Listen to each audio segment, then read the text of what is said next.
En este video voy a explicar un poco lo que es el trabajo práctico número 5, que es todo lo que sea cálculo de reacciones. Vamos a empezar con una breve introducción así teórica, eh, resumiendo un poco de todo lo que ya les dio el profesor. Y vamos a desarrollar el punto 2, que es gráfico y analítico.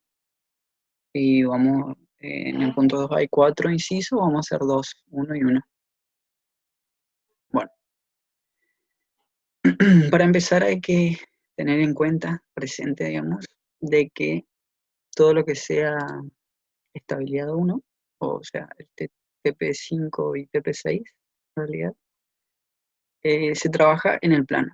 Es decir, todas las estructuras, todos los sistemas que vamos a trabajar en TP5 y al TP6 están en 2 dimensiones. Es decir, que tenemos una dimensión X y una dimensión Y, ¿cierto? Bien. Pero a pesar de eso, las estructuras no implica de que sean todas de 2 dimensiones. En la realidad, todas esas estructuras tienen un volumen, son de 3 dimensiones. Acá vamos a graficar, por ejemplo, eh, una viga, ¿cierto? De una dimensión cualquiera, una viga, por ejemplo, de madera, dimensión rectangular,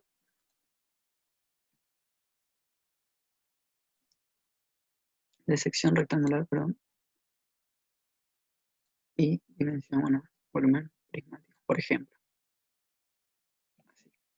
¿Sí? Es una viga de madera, por ejemplo, para dar un ejemplo nada más. Puede ser metálica, puede ser un perfil doble T, un perfil C, lo que sea, pero tiene una cierta dimensión. ¿Sí? Nosotros sabemos de que la sección, a su vez, tiene su baricentro, ¿verdad? Hay un punto, este punto, que es el baricentro de la sección. Y ese punto se repite a lo largo de la estructura. A ver, vamos a dibujar, por ejemplo, el otro lado. Y este sería la cara que no estamos viendo.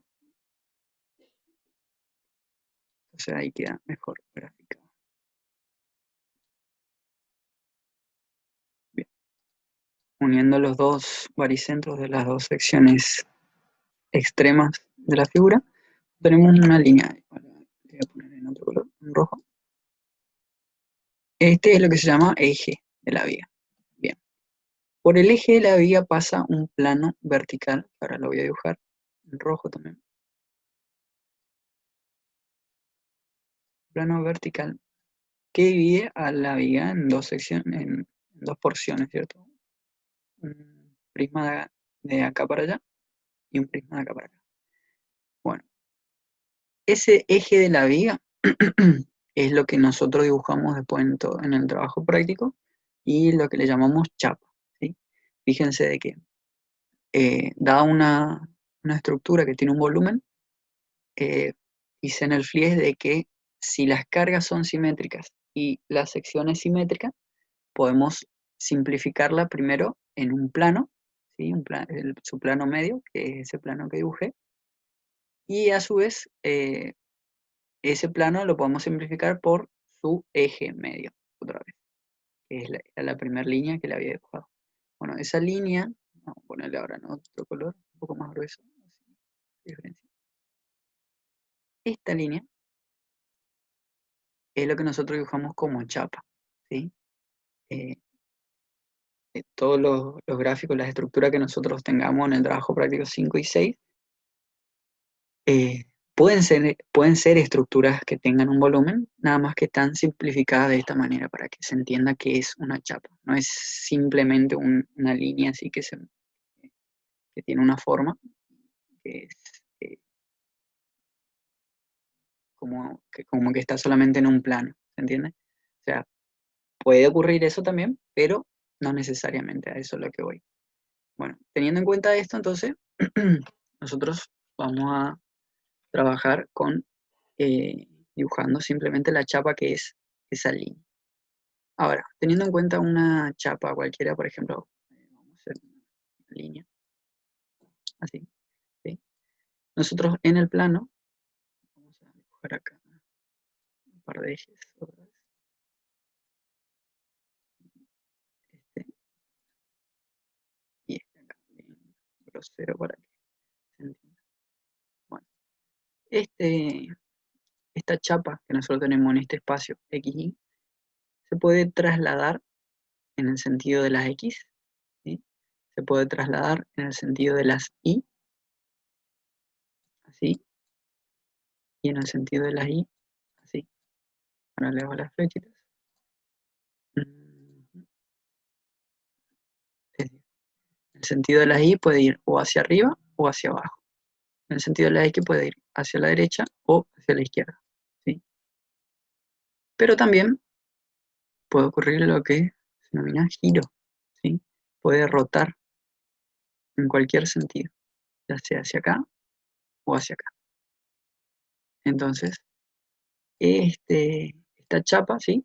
Tiene tres posibilidades de movimiento. Se puede trasladar en el sentido horizontal, se puede trasladar en el sentido vertical o puede rotar, ¿sí? Entonces, por eso nosotros vamos a decir de que una chapa tiene 3 grados de libertad. Como en estabilidad 1, ¿sí? Lo que hacemos es estudiar el- el equilibrio de los cuerpos, la estática, se estudia eso, el equilibrio de los cuerpos. Nosotros tenemos que tratar de que esos grados de libertad, o sea, esas posibilidades de movimiento que tiene nuestra chapa, se anulen. Para eso aparecen los que son lo que llamamos eh, condiciones de vínculo, ¿sí? Los apoyos. Hay apoyos internos y apoyos externos. Tenemos de primer grado, de segundo grado, de tercer grado. O sea, simple, doble o eh, empotramiento. Les dibujo más o menos un apoyo simple, es decir, un apoyo de primer orden. Se dibuja así. Un apoyo también podría ser, por ejemplo, una biela, ¿sí? Que son dos puntos que se unen y esa línea que la une, esa línea chueca, pero es una recta que es un tensor, por ejemplo. En- se dibuja también el triángulo, ¿cierto? La línea y una línea separada sin las rueditas. Todos estos son apoyos simples. Después el apoyo doble se dibuja también el apoyo doble de segundo orden, un triángulo, una línea, y se le puede dibujar así solamente con la línea o así rayándole acá el suelo sería, tierra, o bien una línea así, pero con un punto acá que lo vincula a la chapa, ¿sí? También es de segundo orden, todo esto que estoy dibujando ahora son vínculos o apoyos externos. Dentro de los vínculos de segundo orden también existe un vínculo interno o apoyo interno, que es la articulación. Es un punto que vincula dos chapas entre sí. ¿Ok? Ese también es de segundo orden. Y después los de eh, tercer orden es simplemente lo que se conoce como empotramiento. Que se dibuja así. Fíjense, es una línea del rayado de la tierra y vamos a hacer más recto,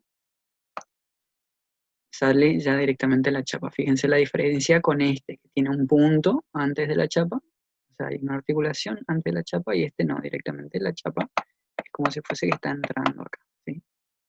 Bien, entonces, ah, fíjense, todos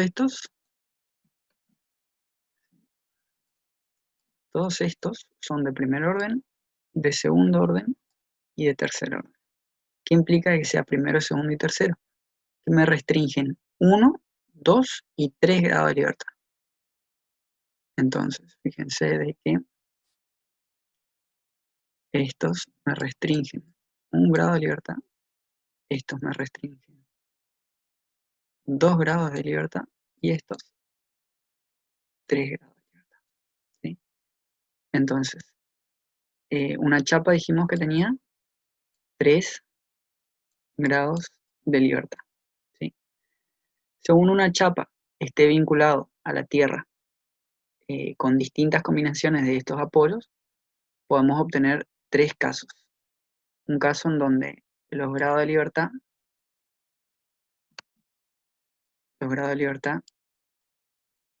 son menores a las condiciones de vínculo, los grados de libertad son iguales a las condiciones de vínculo y los grados de libertad son mayores a las condiciones de vínculo. Bien, este caso se denomina hiperestático, este caso se denomina isostático y este caso se denomina hipostático.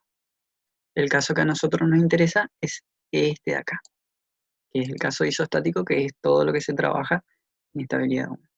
Entonces, ¿qué tiene que pasar? Es decir, estos 3 grados de libertad se tienen que equilibrar con 3 condiciones de vínculo. Entonces, por ejemplo, esta chapa yo tendría que ponerle un vínculo o un apoyo de primer orden, un apoyo de segundo orden, por ejemplo.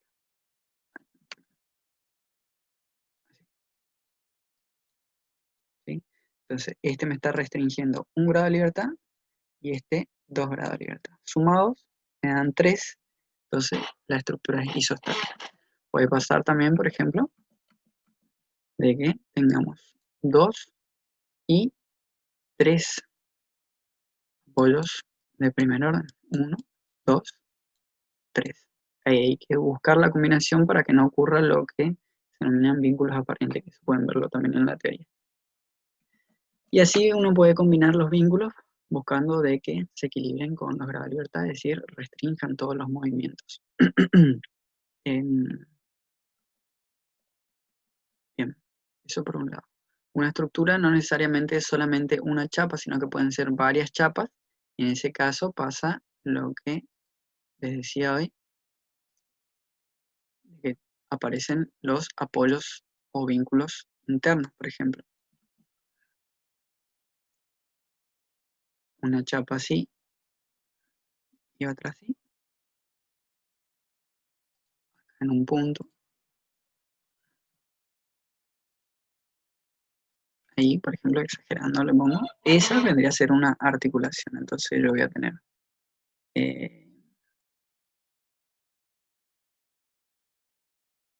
3 grados de libertad de esa chapa.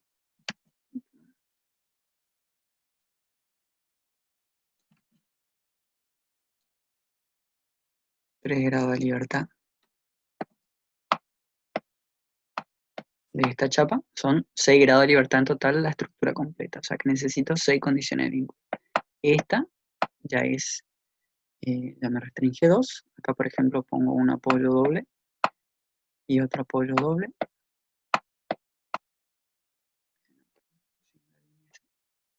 Ahí.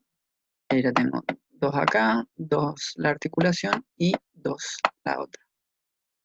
Entonces tenemos 6 condiciones de vínculo para 6 grados de libertad, la estructura está isostática. Este caso así, una articulación y 2 polos dobles, se denomina arco de 3 articulaciones, después veremos los ejercicios de eso. Esto, todo lo que sea eh, apoyos internos y externos, son simplemente dispositivos o aparatos o un elemento que nos permite vincular la chapa con tierra firme, ¿sí? Nos restringen más y menos grado de libertad, eso es lo que ya. Bien, teniendo en cuenta esto, nosotros ahora tenemos que, primero que nada, en nuestro ejercicio, analizar siempre la cantidad de chapas que tienen, la cantidad de grado de libertad que tienen y las condiciones de vínculo. Y verificar de que sea isostático, que coincidan la cantidad de grado de libertad con condiciones de vínculo.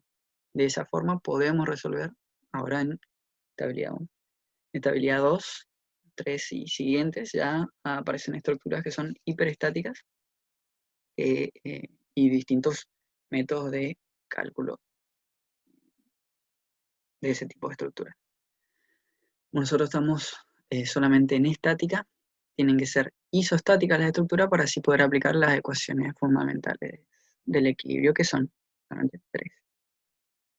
Bien, vamos a pasar ahora a ver el primer ejercicio.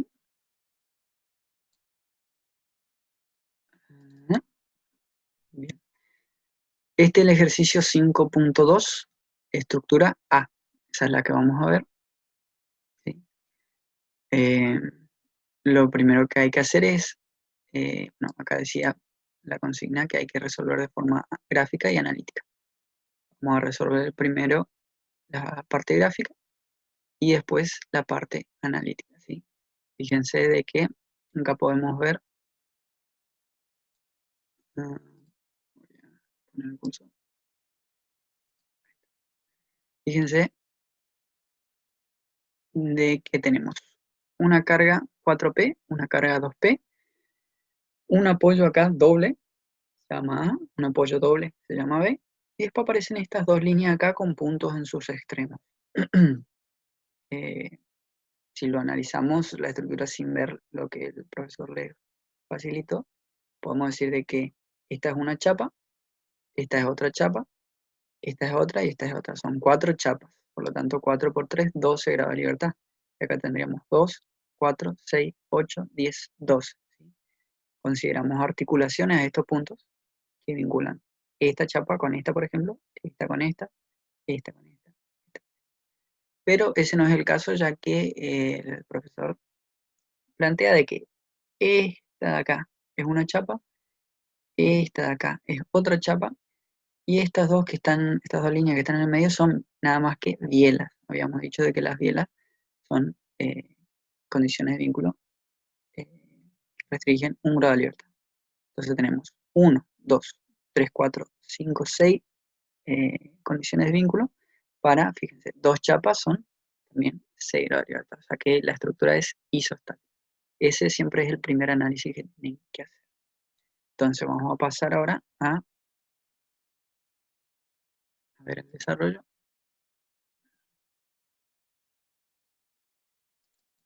¿Sí? Fíjense, acá yo les puse en color morado, violeta, no sé qué color es, las chapas, un color más oscuro las bielas, y enumeré, por ejemplo, el punto A y el punto B ya estaban, después F, D, E, F, G, planteé las reacciones, fíjense, como acá en A y B son apoyos dobles, tienen que haber dos reacciones, ¿sí? Y eso es lo que les quería explicar ahora. Nosotros siempre vamos a tener nuestra estructura, ¿cierto? Que va a estar compuesta, por un lado, por un sistema de fuerzas activas o cargas, que en este caso son las fuerzas verdes. Esas son fuerzas externas que actúan sobre la estructura. Después va a tener un sistema de fuerzas reactivas, ¿sí? Que son las reacciones que están en celeste, ¿sí? El conjunto de sistema de fuerzas activas y sistema de fuerzas reactivas es el sistema total de fuerzas que actúa sobre nuestra estructura. Ese sistema total de fuerzas tiene que ser nulo para que la estructura esté en equilibrio, ¿sí? Eso tener en cuenta siempre. Esa es la hipótesis en la que se basa, digamos, la estática, el equilibrio de los cuerpos. Bueno, ¿qué es lo que vamos a plantear ahora? Vamos a transformar esta estructura en un arco de 3 articulaciones. ¿Se acuerdan que habíamos dicho de que eran 2 chapas que tenían en sus extremos apoyos dobles y que estaban vinculadas entre sí por una articulación, ¿sí? ¿Cómo vamos a hacer eso? Vamos a proyectar las bielas, las direcciones de las bielas, ¿sí? Hasta que se intersecten. En este caso se intersectan en el punto C. Ese punto C viene a ser nuestra articulación que vamos a utilizar para resolver. Bueno, para poder resolver, vamos gráficamente, ¿cierto? Vamos a tener que dibujar la estructura con una determinada escala, ¿cierto? Por ejemplo, yo trabajé en el AutoCAD, así que todas las medidas que le voy a decir, o sea, los resultados, son más que precisos en un 99,9%. Y pueden, o sea, ustedes tienen que dibujarlo en la hoja y ver, comparar que no sea tan errado, haya tanta diferencia. Yo, por ejemplo, si dibujan esta estructura utilizando una escala que diga que una unidad de dibujo es 1 centímetro, le va a entrar en la hoja. Pero a la hora de hacer el método gráfico le va a quedar chico, entonces yo les recomiendo que, ahora vamos a ver la otra hoja, les recomiendo que su escala de dibujo sea de 2 unidades, 2A que daba el ejercicio, sea 1 centímetro. Bien. Entonces la estructura esta, así desde acá hasta acá, va a quedar un rectángulo de 4 centímetros por 5 centímetros. Nada más. Bien. Para poder resolver un arco de 3 articulaciones de forma gráfica, lo que se hace es considerar primero un lado de la estructura, es decir, desde la articulación hacia la izquierda, y que la chapa de la derecha se transforme en una biela, y después viceversa, es decir, vamos por parte. Por ejemplo, la articulación hacia la izquierda tenemos esta chapa, ¿sí? Esta chapa tiene actuando sobre ella dos reacciones, ¿sí? En A, y o sea, una reacción que tiene dos componentes nada más, y la carga esta 2P, ¿sí? La otra chapa, fíjense, este es el punto C, a la derecha tenemos esta chapa, o sea, yo envuelvo toda la fuerza también, pero la chapa acuérdense que es solamente la morada. Esta chapa está actuando sobre ella la fuerza 4P y también tiene el apoyo B donde actúa una reacción de dos componentes. Bueno, ¿qué es lo que vamos a hacer entonces? Consideramos una chapa y la otra la transformamos en una biela incluyendo la fuerza. O sea, dentro de esa biela va a estar el efecto de la reacción y la fuerza. Es decir, vamos a considerar primero el lado izquierdo. Tenemos esta chapa, ¿cierto? En realidad es la chapa y la articulación también. Y el efecto de 4P y de la reacción en B va a estar dado por esta biela que voy a dibujar acá, que une esos dos puntos, ¿sí? Bueno, así vamos a ir resolviendo, después vamos a hacer lo mismo para el otro lado. Ahora voy a pasar a otro gráfico que tiene mejor detallado eso. Fíjense, acá en este caso sí ya, fíjense lo que le decía, este es un tamaño A4, la hoja, y tuve que poner una escala de, como le decía, 2 unidades, 1 centímetro. Si le hacía una unidad, 1 centímetro, me quedaba fuera de la hoja los dibujos y las proyecciones. Por ahí una intermedia también podrían ocupar mejor la hoja. Bueno, lo que les decía, acá teníamos la chapa, ¿cierto? Con sus fuerzas y el punto C. El método gráfico, lo que tenemos que hacer primero entonces es unir el punto B con el punto C y determinamos esa biela. ¿Qué es lo que sucede? Todos los apoyos simples, y dentro de eso están incluidas las bielas, tienen ya determinado la dirección de la reacción que actúa en ellos, digamos. Fíjense, por ejemplo, este apoyo, ¿sí?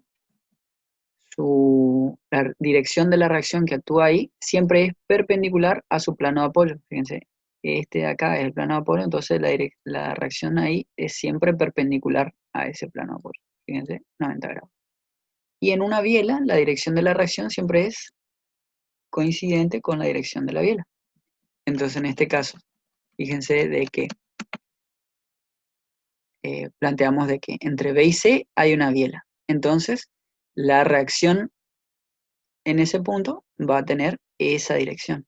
Fíjense, RB, ahí que dibujo, tiene esa dirección. Bueno, entonces, lo que tenemos que hacer entonces es unir B con C, ¿sí? Obtenemos la biela y esa biela la proyectamos hasta intersectar la línea de acción o la dirección de la carga 2P. Fíjense, la carga 2P, esta, tiene una dirección que es vertical, esta, ¿sí? Entonces, proyectamos la biela de esa BC hasta cortarla en un punto. Fíjense, se cortan en el punto 1 romano, ¿sí? Ahora, desde el punto 1 romano hasta el punto A, donde está el otro pollo, trazamos una línea y obtenemos ahí la dirección de la reacción ENA. De esta forma vamos a tener dos reacciones, fíjense, tenemos RA1 romano y RB1 romano, que son componentes parciales de las reacciones tanto en A como en B, y equivalen, fíjense, a la reacción de la estructura a la mitad de la estructura, ¿sí? Toda la estructura reacciona con RAI y RBI a 2P, ¿sí? 2P viene a ser lo que le decía, el sistema de fuerzas activas, y RAI y RBI viene a ser el sistema de fuerzas reactivas, ¿sí? En RAI y RBI con 2P se anulan, que es lo que el siguiente paso. Ustedes a un costado de este mismo dibujo, acá yo lo dibujé más abajo, tienen que graficar un polígono de fuerzas, que es este polígono de fuerzas. Fíjense que a mí yo dibujé mal la escala acá, por eso tengo que hacerle zoom. Ustedes tendrían que dibujar una escala que le permita verlo mejor en la hoja al lado del gráfico que ya tienen. Entonces, lo que hay que hacer es un polígono de fuerza. Un polígono de fuerza, como la resultante, como un sistema en equilibrio, la resultante es nula, por eso tiene que ser un polígono de fuerzas cerrado. La carga activa, la dibujé en celeste, es 2P. Eso tiene que estar en escala. Por ejemplo, si dibujan cada unidad de fuerza 1 centímetro, eso tendría 2 centímetros, ¿sí? Bueno, como un polígono de fuerza cerrado, yo tengo que mirar mi estructura, ¿sí? Y yo, por ejemplo, lo que hago es determinar un sentido cíclico, por ejemplo, ese que marqué. De esa forma yo voy a tocar primero al 2P, después al RB1 y después al RA1, ¿sí? Fíjense, voy girando y voy tocando en ese orden. Entonces, al dibujar mi polígono de fuerzas, tengo que tener primero 2P, después RBI, o sea, RB1, perdón, y después RA1, ¿sí? En ese orden, para seguir este sentido. Entonces, ¿cómo? Bien, ya sé el orden, sé los sentidos que van a tener, pero ¿cómo sé las magnitudes? Bueno, ese también del TP, no me acuerdo cuál era que habíamos dado, creo que era el TP2, o sí, TP2, que se veía el tema del sistema de fuerzas concurrentes, todo eso. Bueno, entonces, para poder determinar la magnitud de RA y RB1, tenemos que trasladar estas líneas que obtuvimos, que son justamente la dirección de esas dos reacciones. Esas son las direcciones. Entonces, a la dirección de RB1, fíjense, la vamos a hacer pasar por el final de 2P, es decir, por este punto. Y ahí vamos a tener una línea así, por ejemplo, ¿sí? Después, por el otro punto, por acá, por el inicio sería, vamos a hacer pasar una línea paralela a la dirección de RA1, más o menos así, ¿sí? De manera que en la intersección de esos puntos, acá, ahí yo obtengo la distancia o la magnitud tanto de RA como de RB, ¿sí? Entonces, una dirección paso por el final, la otra dirección paso por el inicio y su intersección me determinan las magnitudes. Eso se mide en escala, ¿cierto? Medimos en escala y obtenemos las magnitudes de RA y RB1, ¿sí? Que era en la primera parte. Este mismo procedimiento tenemos que hacer para el otro lado de la estructura. Fíjense. Ahora vamos a considerar esta chapa, es decir, vamos a considerar la fuerza 4P y el apoyo B junto con C. Entonces la biela ahora va a estar dada desde el punto A hasta el punto C. Entonces la dirección de RA, en este caso 2, va a estar dada por prolongar el punto A con el punto C. ¿Sí? Esa es su dirección. Y ahora prolongando la biela, o sea, la dirección de la biela, hasta intersectar la dirección de la carga, que en este caso es 4P, obtenemos el punto 2. Uniendo el punto 2 con el punto B, obtenemos la dirección de RB. Fíjense que siempre es ese procedimiento. Determinar la biela con el apoyo de la otra chapa que no estamos considerando. Eso nos determina una dirección. Esa dirección, interceptarla con la dirección de la carga, en este caso que es 4P, y nos determina un punto, que en este caso lo llamamos. Con ese punto unimos con el otro apoyo de la chapa considerada, y ahí podemos obtener la dirección de RB. Si, por ejemplo, pasase de que tenemos más de una fuerza, por ejemplo, 4P, otro por acá, a ver, otra fuerza así, qué sé yo. Un sistema de fuerzas actuando sobre esta chapa, lo que tenemos que hacer es determinar su resultante. Por ejemplo, va a tener una resultante así. Y bueno, entonces, vamos a hacerlo más horizontal así. Esta resultante yo tengo que prolongar su dirección, así, por ejemplo, y ahí me va a cortar a la dirección de la biela en un punto, ¿sí? Por ejemplo, este. Y bueno, este punto yo lo voy a terminar uniendo después con B, y ahí me da la dirección de R. ¿Sí? ¿Se entiende? Es simplemente encontrar la resultante. Bien. Otra vez hicimos ese procedimiento y obtuvimos la dirección de RA2 y RB2. Ahora entonces tenemos que hacer el polígono de fuerzas de esta porción. Fíjense, la fuerza activa es 4P, la carga sería 4P. Y otra vez, planteamos el sentido cíclico que les decía. ¿Sí? Fíjense, toco a 4P, toco a RB y toco a RA por último. ¿Sí? Siempre inicio con la carga que yo ya tenía, en este caso la carga activa. Ese es RB, por eso no inicio acá o acá. Inicio por la carga que ya conoces. ¿Sí?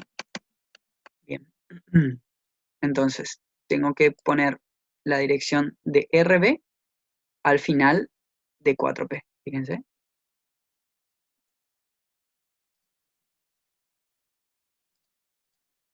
Fíjense, la dirección de RB es esta. Transportamos acá paralelamente y lo hacemos pasar por el final de 4P. Nos determina una recta que, por ejemplo, va a ser así.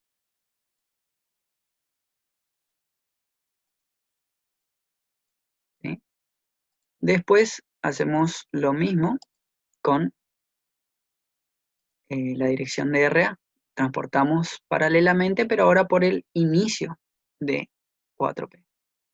Obtenemos, por ejemplo, una recta así, que pase por el inicio de 4P.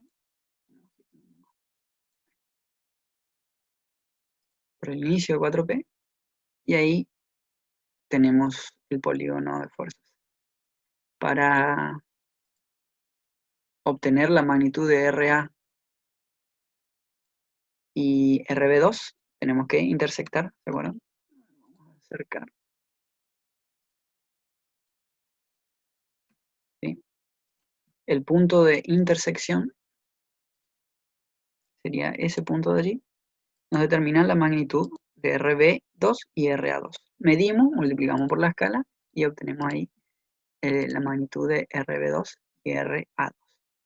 Esto que yo les hice por separado, ay, perdón, ¿sí? Que le hice, fíjense, en una hoja para la primera chapa y en la otra hoja para la otra chapa, ustedes tendrían que hacerlo en la misma hoja, ¿sí? Le quedaría algo así, fíjense. está dibujado por un lado, por el otro. Acá es muy importante de que enumeren y nombren bien a todas las cosas, ¿sí? Y también el polígono de fuerzas. Acá, bueno, este punto verde está de más. ¿Qué pasó?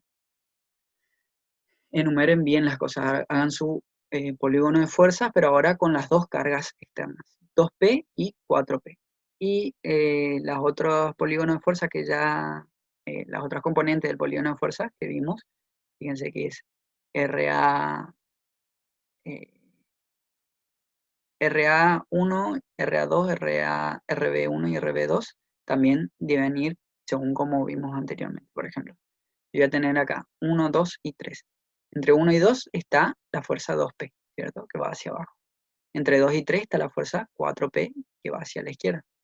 Bien, ya habíamos armado el polígono de fuerzas de la fuerza 2P y teníamos 2 y 4 y obteníamos, no recuerdo,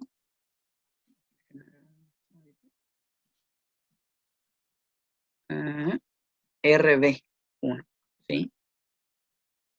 Entre 2 y 4 estaba RB1 y entre 4 y 1 estaba RA1. Después, para el polígono de fuerzas de 4P, vimos de que entre 3 y 5 estaba RB2 y entre 5 y 2 estaba RA2. Bueno, esto les tiene que quedar así, todos juntos. Ahora, con ese polígono de fuerzas, nosotros tenemos que determinar, fíjense, acá está dibujado más grande, el punto 1, punto 2, punto 3, ¿sí? Le había dicho 2P, 4P, y ahí teníamos RB2, RA2, RB1, RA2, RA1. ¿Sí? Bueno, ahora tenemos que hallar, dijimos que tanto RA1 y RA2 eran las componentes de RA, y RB1 y RB2 son las componentes de RB. Entonces tenemos que determinar la dirección y la magnitud de RA y RB. ¿Cómo? De la siguiente manera. Lo que vamos a hacer es, primero vamos a hallar RB o RA, es indistinto. Por el, entre 3 y 5 dijimos que teníamos RB2. Por el final de RB2, desde que RB2 iba desde 3 a 5, por el final de RB2 vamos a hacer pasar RB1, que era este segmento entre 2 y 4. Lo llevamos paralelamente y que pase por el punto 5, ¿sí? O sea, que nazca, digamos, que parta del punto 5 con la magnitud que ya tiene acá, esta magnitud 2, 4. ¿Sí? Y ahí vamos a tener un, un polígono abierto, ¿sí? Eh, Son dos fuerzas componentes y necesitamos su resultante, ¿cierto? Entonces, RB2 y RB1, su resultante es RB. Entonces, por eso cerramos ahí el polígono de fuerzas uniendo 6 y 3, ¿sí? Y ahí es RB. Ahí nosotros ya tenemos entonces la magnitud y la dirección de RB. Medimos, multiplicamos por la escala y eh, vamos a tener el valor de RB, ¿sí? Ahora, vamos a hacer ahora vamos a determinar RA.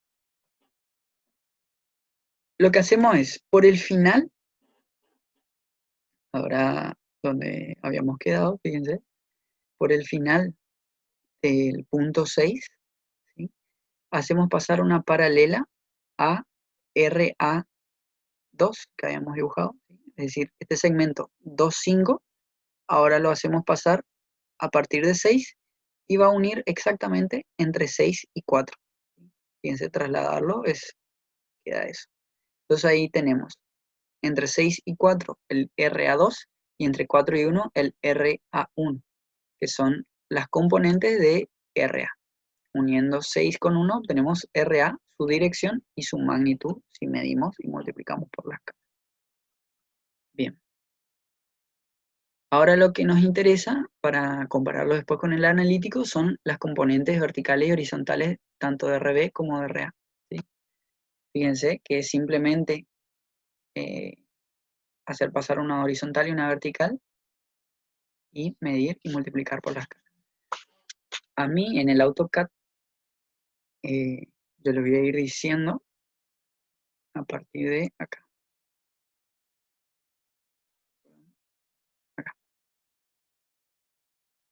A mí en el AutoCAD RA1 me dio 1,6066, o sea, redondeando 1,61. RB me dio 0,4258, si lo redondean, 0,43. RA2 me dio 7,245, es decir, redondeando 7,25. Y RB2 sería, me dio 4,0608, es decir, 406. Estos valores, si ustedes hacen manualmente, obviamente no les va a dar igual por la precisión que tiene el AutoCAD, digamos, y por más de que tratemos de hacerlo más prolijo, la regla, la falla del lápiz o el grosor, por ahí no nos deja ser tan preciso si lo hacemos manualmente. Solo para que tengan una referencia con la que puedan comparar. Y después finalmente, acá, me dio RB, es decir, RB, me dio 3,6582, es decir, 3,66. Y RA me da 7,9634, es decir, 7,96. Después, RAX me da 6,3542, RI 4,8. RBX me da 2,3542 y RBI 2,8. Esos son los valores que me dio a mí usando el AutoCAD, método gráfico. A usted le tendría que dar lo más aproximado posible para que esté correcto. Ahora vamos a ver la parte analítica de esto, que yo lo hice manualmente para hacerlo más rápido, más práctico. Fíjense, acá les puse en negro las chapas, con un color marqué las articulaciones, enumeré la misma, o sea, el nombre de los puntos lo puse igual que en el método gráfico. Después hice acá unas notaciones que ahora después vamos a ver que cuando nos interese vamos a volver sobre esto. Hacer el análisis, siempre acuérdense de hacer el análisis de isostaticidad. Fíjense, yo tengo dos chapas, son 6 grados de libertad. Después tengo dos apoyos o apoyos dobles que me restringen dos condiciones, que me dan dos condiciones de vínculo. Entonces tengo 4 condiciones de vínculo entre estos dos. Y después tengo dos bielas, es decir, dos que me restringen uno. Sumando y restando, fíjense. 6 grados de libertad menos 4 condiciones de vínculo menos 2 condiciones de vínculo me da 0. Es decir, que es isostático. Después, en los apoyos ustedes tienen que proponer una dirección de las reacciones, ¿sí? Fíjense, yo digo que RAX, por ejemplo, va de izquierda a derecha, RI va de abajo hacia arriba, RBX va de derecha a izquierda, RBI de abajo hacia arriba, por ejemplo. Esto ustedes proponen. Después, haciendo el cálculo, si le da negativo, quiere decir de que el sentido que adoptaron es el incorrecto, deben cambiar el sentido. Ahora vamos a ver. Después, para el cálculo analítico nos basamos entonces en las ecuaciones fundamentales del Tiribio, que eran 3. Sumatoria de fuerzas en X, sumatoria de fuerzas en Y y sumatoria de momentos en un punto cualquiera. Con esas 3 ecuaciones nosotros podemos plantear el equilibrio. Pero cuando aparecen ya estructuras compuestas, fíjense de que tenemos 6 grados de libertad, por lo tanto van a aparecer más reacciones. Fíjense que acá tenemos 1, 2, 3, 4 reacciones, es decir, tenemos 4 incógnitas. En este caso, el punto C, que habíamos dicho que es una articulación, también aparecen reacciones, pero que se anulan entre sí, tanto de un lado como del otro lado. Después vamos a ver bien eso. Entonces yo, como tengo 4 incógnitas, RI, RX, estas 4, necesito 4 ecuaciones que me permitan resolver. Vamos a ir planteando. Por ejemplo, siempre sumatoria de momentos en los extremos eh, será igual a 0 siempre y cuando no haya un momento aplicado en ese punto, ¿sí? ¿Por qué? Porque la sumatoria de momentos, acuérdense de que es a izquierda o a derecha, cambiando el signo, y si nos paramos acá y miramos a izquierda, no hay eh, fuerza, o sea, hay fuerza, pero su distancia es nula, al punto es 0 la distancia, entonces el momento es 0. Em, entonces, por ejemplo, si nos paramos en el punto A, fíjense de que vamos a anular a Rax y a Ri, porque al pasar por el punto, su distancia es 0. Pero fíjense de que también Rbx, su dirección, pasa por el punto A porque son coincidentes los dos apoyos. Entonces Rbx también se anula. Si hacemos, como les digo, tomamos un momento en A. Ahora, la única fuerza que el único, la única incógnita que tenemos si planteamos sumatoria de momento en A es RBI. Entonces podemos resolver fácilmente. Les conviene así, por ejemplo, ver cuál es la dirección de RBI, que en este caso es vertical, y ahí calcular la distancia o medir la distancia entre el apoyo punto A y RBI, que en este caso eran 10 unidades. Después tenemos la fuerza 4P, su distancia a punto A, fíjense, es esta, ¿sí? Que es 8 unidades. Y después tenemos la fuerza 2P, que fíjense que su distancia es simplemente esta, o sea, entre A y la línea de acción, que era 2 unidades. Una vez que tenemos las distancias, tenemos que ver los sentidos de los momentos. Es conveniente así hacerse un machete, o sea, no un machete, una ayuda de memoria, de los sentidos, los signos que ustedes le dan a los momentos. Sentido horario positivo, sentido antihorario negativo. Nada más.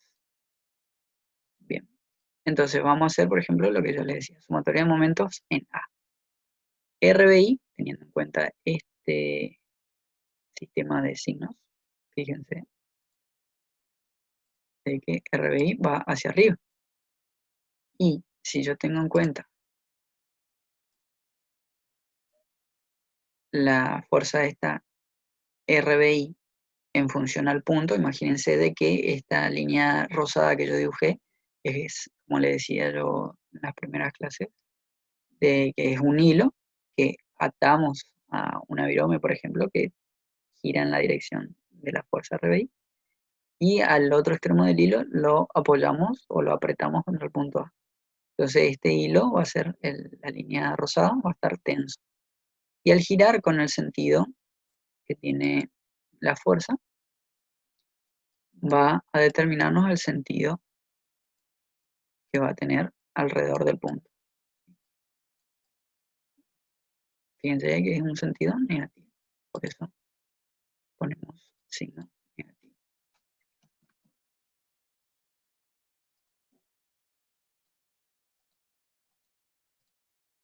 Y ahí tenemos menos RBI por 10 metros que le había dicho, más 2P, fíjense que 2 gira sentido positivo, fíjense, viene así, 2P, y gira alrededor del punto A, así. Y 4P viene así, por acá, gira en sentido negativo. Entonces ahí tenemos todos los signos, fíjense, menos RBI por 10, más 2P por 2 y menos 4P por 8. Esto tiene que ser igual a 0, esto es muy importante porque esa es la ecuación, esta es la ecuación de equilibrio, de que la sumatoria de momento en un punto dado sea igual a 0. Entonces, se cumple. Eh, Despejando de esta ecuación el RB y a mí me dio de que es menos 2,8. Como es menos 2,8, esto implica de que el sentido que yo opté es el incorrecto. Es decir, esto me implica de que tengo que cambiar el sentido. Entonces, RBI, yo lo puse que iba para arriba, en realidad esto está mal, RBI tienen que ir hacia abajo. Yo suelo hacer así, le tacho ahí arriba nomás, con otro color pongo el sentido que tiene que llevar. Y listo. Bueno, entonces, RBI me da 2,8. Comparo yo con el RBI que me dio gráficamente y también era 2,8 y va hacia abajo. Entonces, este está bien. Haciendo el mismo análisis, pero ahora tomando sumatoria de momento en B. Se puede también tomar sumatoria de momento. La combinación de las ecuaciones fundamentales no nos interesa. Entonces, sumatoria de momento en B igual a 0. Pongo acá. Otra vez pasaba eso que le decía. En B se anulan, fíjense, se anula tanto RBX como RBI por pasar por el punto, es decir, su distancia al punto es 0. RI también se va a anular porque pasa por el punto. Y ahí solamente vamos a tener RI por 10 metros. Vamos a poner la distancia. Voy a poner con un color las líneas de acción. Fíjense, esa es 2P, esta es 4P y esta es RI. Con otro color les voy a marcar las cotas. Fíjense, entre RI y D tenemos 10 metros. Entre 4P y B tenemos 8 metros. Y acá, voy a hacer con otro color así, entre 2P y B tenemos 10 menos 2, 8 metros. ¿Sí? No hay problema. Ahora el tema es los giros, los sentidos. Fíjense de que RI hace esto girando alrededor de B. Es sentido positivo. Fíjense que viene así. Es positivo. Después 4P hace este giro. O sea que es negativo. Respecto al punto gira negativo. Y 2P también. Fíjense que viene así. Gira con este sentido. Negativo. Ahí podemos armar entonces la ecuación sumatoria de momentos en B. Fíjense. Positivo RI por 10 metros, negativo 2P por 8 metros, negativo 4P por 8 metros. Todo el análisis que hicimos recién. Entonces, como es la ecuación sumatoria de momento igual a 0, igualamos a 0, y de esta ecuación se despeja el RI, que es la única incógnita, todo lo otro es dato. RI me da 4,8. Lo comparo con mis resultados gráficos y también era 4,8. Está bien. Fíjense que nos dio signo positivo, es decir que lo que adoptamos, el sentido que adoptamos hacia arriba está bien. Ahora, para poder determinar, fíjense que si yo hacía sumatoria de fuerzas en Y, no tenía ninguna incógnita, no me sirve. Sumatoria de fuerzas en X, yo tengo dos incógnitas porque tengo RX, RBX y tengo solamente un dato que es 4P, entonces no me sirve. Tengo que ver otra ecuación que me permita despejar una de las incógnitas y poder calcular. Entonces lo que se hace es sumatoria de momentos en la articulación, es decir, en el punto C, a un lado o al otro de la estructura. Esto implica de que los momentos, es decir, los giros en, en punto C, en la articulación, no son admisibles. Es decir, que tanto de un lado como de la estructura como del otro lado de la estructura no tienen que haber giros respecto al punto C. Como así también si tomamos sumatorio de momento con respecto a toda la estructura en el punto C, también tiene que ser 0. Entonces, por ejemplo, acá yo tomé sumatorio de momento en C a la izquierda. Es decir que tengo que calcular en este punto y considerando toda esta estructura sin tener en cuenta el 4P y sin tener en cuenta el RB. ¿Sí? Toda esta chapa se anularía. Solamente me queda esta chapa, esta fuerza y esta reacción. ¿Ok? Bueno, el tema ahí es el siguiente. Yo, 2P tiene esa dirección, RX tiene esa dirección y RI tiene esta dirección. Ahora, si yo quiero ver las distancias, por ejemplo, de 2P a C tengo esa cota, que yo no puedo calcular. O sea, esta distancia tengo, pero esta distancia de acá a acá no tengo. Después, entre R a X y C, sería esa distancia. También pasa de que esta distancia tengo, pero desde B a C no. Y la última sería entre Rx y C, que ahí sí tengo esa distancia, porque tengo esta cota y tengo esta cota. Entonces no hay problema. El problema está para hallar la distancia a 2P y a RI. Entonces ahí tenemos que meternos acá con los ángulos. Fíjense de que, como les marqué, yo necesitaría este valor, x2, que sería esa cota que le está dibujada ahí también, de ese punto a ese punto. ¿Sí? Y cómo yo podría plantear eso. Por ejemplo, para poder hallar ese, yo tendría, es como armar un triángulo, fíjense, entre D, F y C. ¿Se ve? Yo el segmento de F conozco que era 3. Ahora, no conozco ni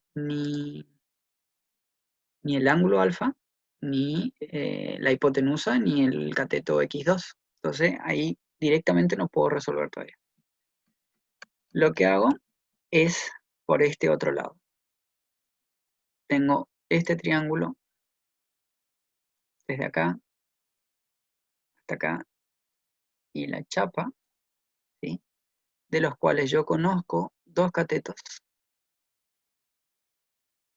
porque fíjense que esto es 8 metros y de acá a acá es 3 metros. Entonces tengo 8 y 3. Puedo determinar este valor del ángulo que llamé beta, ¿sí? Bueno, es lo que yo les planteo acá abajo, analíticamente.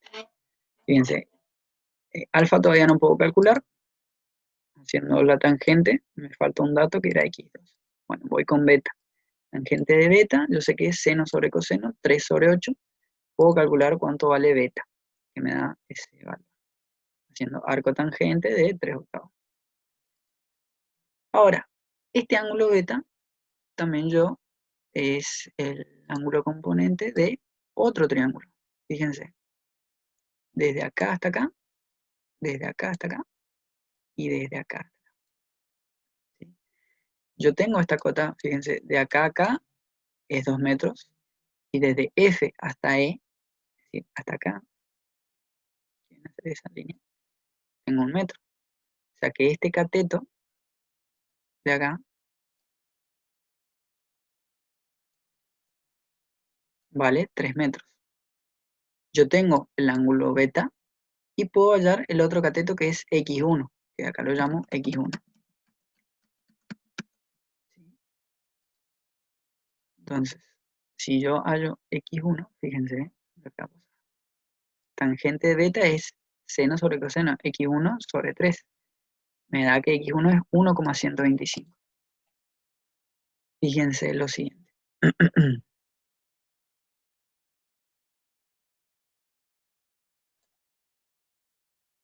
Esta cota yo tengo. De acá hasta acá valía, si mal no recuerdo, 7. Y yo, fíjense, proyecto esta línea y tengo esta otra cota. Desde acá hasta acá tengo x1, que es lo que estoy viendo. Entonces puedo armar ahí otro triángulo. Fíjense. Va a ser desde E, perpendicular hasta la vertical acá, desde D y acá. Y fíjense de que yo conocía esta cota entre F y D, que era 3 metros, pero también conozco esta cota de acá a acá, que es 1 metro. Es decir, que este cateto tiene 2 metros. Y este cateto de acá desde ese punto hasta E es nada más que esto que yo les decía, 7 metros más x1, ¿sí? Que es lo que yo después les escribo ahí. Fíjense. Ah, es todo este, que es 7 metros, más x1, que es el último trámite. Bueno, entonces yo ahí puedo, con ese triángulo, hallo alfa, ¿ven? Y después ya puedo hallar x2, ya directamente. Fíjense lo que les decía. Tangente de alfa me va a quedar 7 más x1 y el cateto opuesto era 2. Hallo alfa, después planteo este que yo había dicho al comienzo, ¿cierto? Que no podía. Bueno, ahora sí, y obtengo x2. Con x2, ahora sí yo puedo plantear la ecuación que les decía de sumatoria de momento en C a la izquierda. Que está acá. También es igual a 0, fíjense. Va a ser RI por x2, RI por x2, positivo, menos RX por 6, que era el que conocíamos, menos 2P por x2 menos 2. Fíjense, eso igual a 0 y de ahí despejamos la otra. Voy a hacer por las dudas para que tengan. RI 2P y RX. ¿Por qué solamente estas tres? Porque estábamos considerando desde C a la izquierda, o sea que la otra chapa no consideramos. Ahora, esas son las líneas de acción de las fuerzas. Teníamos ahí entre C y 2P esa distancia. Entre RI y C teníamos x2, fíjense, que es lo que les decía yo. Y entre Rx y C era un dato conocido ya, teníamos que era 6. Y el de 2P era x2 menos 2, que es esta cota. Nada más. Y después lo giro, fíjense de que es 2P girando alrededor de C, negativo. Rx girando alrededor de C, positivo, porque fíjense, da toda la vuelta. Y Rx girando alrededor de C, negativo. Y ahí tenemos todo esto que está acá. Igualado a 0, despejo. Fíjense, RI ya conocíamos desde antes. Entonces reemplazábamos nada más y RX despejamos. Me da 6,354. Yo comparo con mi ejercicio, mi parte gráfica, y es 6,3542. 6,354. La última reacción que nos falta, podemos hacer sumatoria de fuerzas en X igual a 0 y despejamos directamente. Y eso es todo. Lo que les quedaría a ustedes sería hacer la verificación, por ejemplo, en un punto cualquiera, en C a la derecha o en C en total. Lo ideal siempre que hagan una verificación en el cálculo de reacciones es hacer en un punto donde no anulen ninguna reacción. Por ejemplo, un punto donde sería interesante que hagan sería acá o acá, ¿sí? Anulan las cargas, pero lo que interesa verificar son las reacciones, así que en esos puntos no están anulando ninguna reacción.